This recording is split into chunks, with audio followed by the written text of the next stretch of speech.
see you guys in the dark.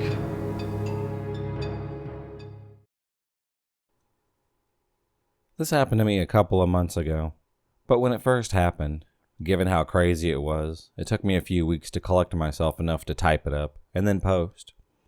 It's relevant for me to tell you up front that I'm a military veteran. I have PTSD and anxiety, as well as a pretty bad case of depression that I'm currently in my third year of. I've read that CBT can massively improve PTSD symptoms, and in turn help to reduce anxiety. So I've been trying various techniques at home. The problem there is, my wife and I live in a small 2-bedroom, ground flat with an upstairs neighbor with absolutely no concept of other people. A jock douchebag type who's a personal trainer, but he trains at home too, because, well, gains. The kind of guy whose only 2 topics of conversation are protein powder and steamed rice. I'm sure you can imagine the type of guy that I'm talking about. With that being a constant issue, meditation and quiet and mindfulness are just not possible with the constant noise. My solution to this was to do my normal routine during the day, but take advantage of my insomnia later on. At around 2300, I would put on my coat and my shoes, and as we live near the beach, I figured that I could walk to the beach now that there's pretty much no people around. Walk on the sand and be mindful to the sounds of the ocean. It sounds pretty nice. Well, it was the first 2 times, but you know what they say. The 3rd time's the charm. The walk to the beach from my home isn't that far, maybe a little over half a mile. But once I got there, I would walk to the very end of the beach, until you reached the cliffs where there was a World War II artillery gun turret, which was another half a mile-ish.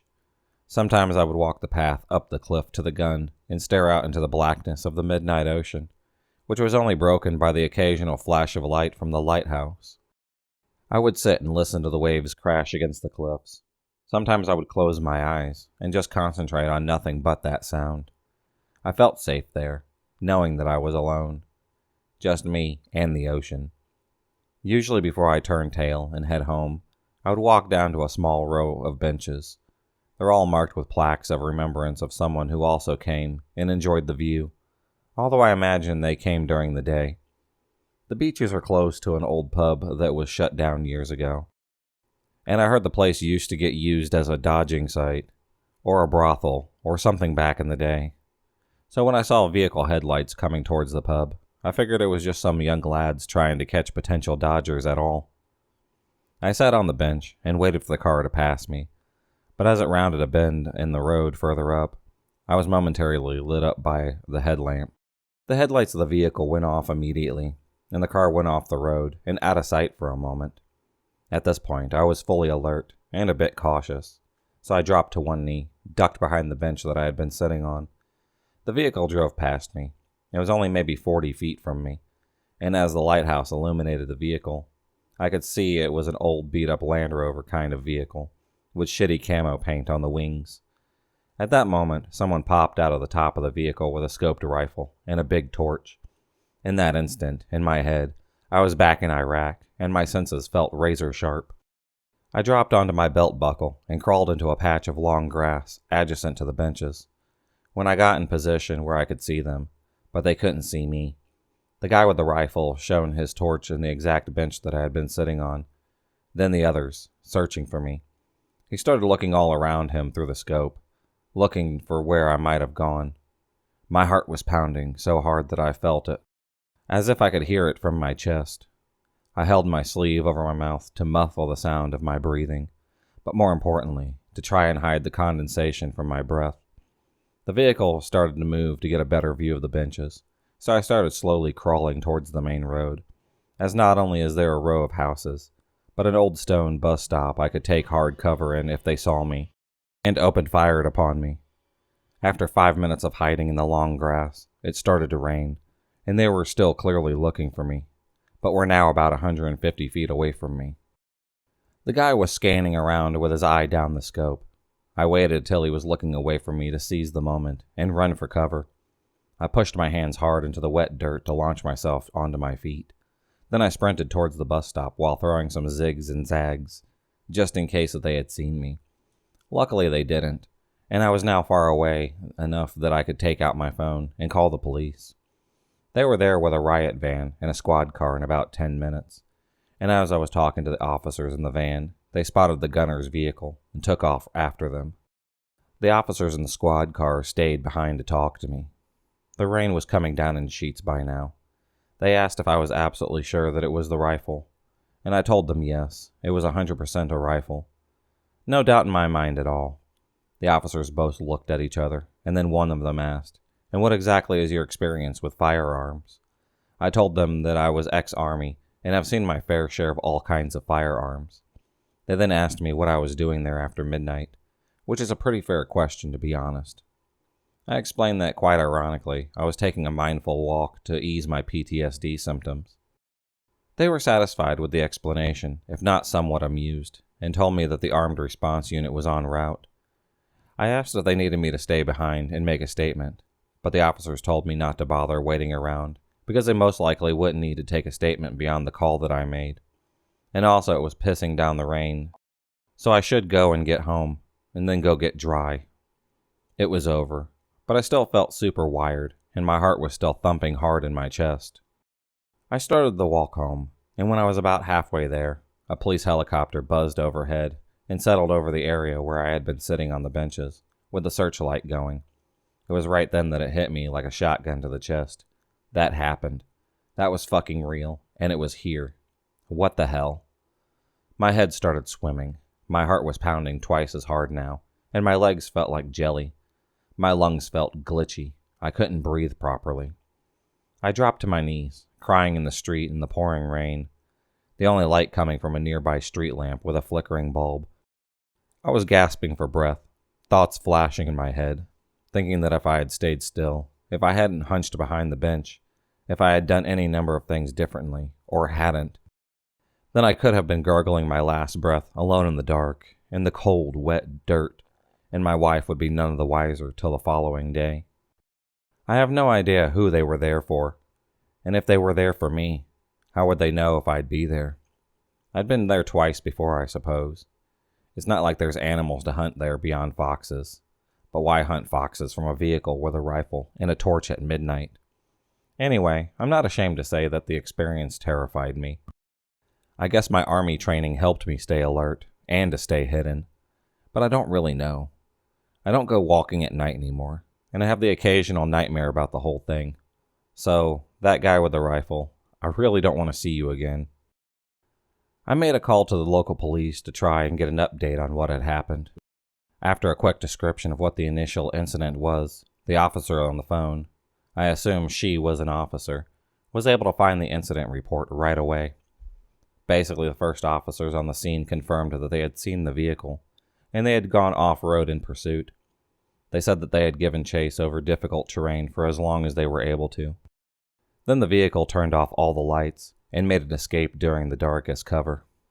The armed response unit were called as a precaution and patrolled the entire area while the helicopter was dispatched in order to try and locate the vehicle with heat cameras. Both teams were unsuccessful in finding them, as by the time they had arrived on scene, they had already gotten away. CCTV was also checked, but yielded absolutely nothing. I told her I was sorry if they felt that I had wasted their time, and that I guess I had overreacted on the account of my PTSD. She told me that as far as they were concerned, I did the right thing. She also said that there had been a few isolated accounts of gunshots having been heard in that area over the last few years, so maybe rethink taking my walks so late at night. I didn't have the energy to explain again why I used to wait until it was so late to go walking. But any advice about avoiding getting shot is good advice, so instead I just agreed with her and ended the call. After I hung up, I just sat for a few minutes going over the whole thing in my head. It was most likely nothing when all is said and done, but if nothing else, it's taught me that being hypervigilant isn't always such a bad thing. This happened a couple of days ago, and I'm fearing for my life. I'm not sure what the fuck to do. I live in a very small, almost isolated European country that's close to a revolution to overthrow this corrupt and vile government. Now, I'm not going to name my country, or this political party that's elected at the moment, because I'm too freaking scared, since I heard a rumor my government might spy on people that don't share their political views, since we're a really small country with a population of only 2 million people. Anyway, since the people got fed up with recent numerous political scandals that were leaked, where most of the ministers and prime ministers got exposed, there are a lot of protests against the government recently after long. This political party is supported by their voters, who are getting paid to counter-protest and attack the people that are anti-government almost every single day, and the police can't do shit since they control it. Now most of you are going to ask themselves, what's this got to do with me being almost mugged or killed? Well, I'm a member of an anti-government Facebook group that rallies and protests against the government every single day, and some of the supporters for the government know me, and potentially know where I live. A close friend of mine is one of the leaders of this anti-government movement, and he took absence of his study to join this group. After a month ago, a couple of men went to his house and asked for my friend, but his grandfather told them that he wasn't home. Then the men threatened my friend's grandfather to tell him he should keep his pretty mouth shut, and that he shouldn't participate in the anti-government protests. My friend made an incredibly long-ass Facebook post where he told them he isn't afraid of them. Fast forward a month later. I'm alone at my house. My parents are out along with my sister. I'm playing video games on my PC. This was around 1 a.m., and both my parents, along with my sister, were nowhere to be found. Because I had an intense gaming evening, I forgot to turn the light on, and the PC screen was the only light source in my house. Now my house is on this tiny suburb-like neighborhood, where all the houses are really close, and there's no way I'm going to be attacked inside my house, since a lot of people pass by, since it's just a tiny street. Now most of the houses that are next to me have their own garages, and most of my neighbors park their cars there instead of outside, until I saw a black BMW with black tinted windows standing there for hours ever since my parents left, while my sister was almost at a friend's house for almost the whole day. I was kinda hungry and very thirsty, so there was this convenience store that worked 24/7 that was about 1 kilometer from where I lived. Now this is a pretty dumb move, mostly because my parents weren't home, nor my sister. I lock the door and start walking towards this convenience store. Now the path to the store is just forward, almost at the end of the street.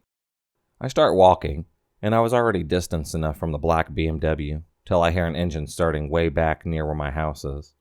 Everything was dead silent on the street, and that's the only thing that I can hear. I jump a bit and continue walking faster. I hear the car driving slowly towards me, but I was walking faster, so I already had quite a distance between me and the car. Then the unexpected happened, and I see the car turn left, right from where I was looking at it, and shrug it off as nothing. Some time passes. I calm myself and start running slowly till I hear a dog barking near me, and then I got scared. Then at the far end of the street, near a lamppost, I see a man dressed in all black with a hoodie and possibly a mask at far away standing on the middle of the street, facing towards me. As soon as I saw that, I said nope, turned around, and I started calling my parents, but they couldn't call back. Till I see my mom calling and screaming at me that I wasn't at home. I tell her that a man is following me with a hoodie, and that I need Dad to come and pick me up. I see the man behind me walking towards me. His footsteps are becoming louder as my mom is telling me that my dad is on his way. I guess he noticed my dad coming towards me, and he bolted. My dad was furious at me for going outside this late. I called the police, and they came, searched around my neighborhood, and found nothing. They didn't seem to care, mostly because they were too busy with the protests and riots and whatnot. Now this happened a couple of days ago, until a couple of hours ago, I got a message on Facebook from an obvious fake account with a made-up name threatening me to never attend the protests again, or he or she will continue stalking me like that night, and I might just disappear. I'm freaking panicking now as I'm typing this, and I really don't know what to do. Part of me thinks that I should just quit, but another part of me says that I should continue the fight. If you enjoyed this video, please subscribe, like, and hit the bell for notifications on future videos, and become a stalker of the night, and I'll see you next time.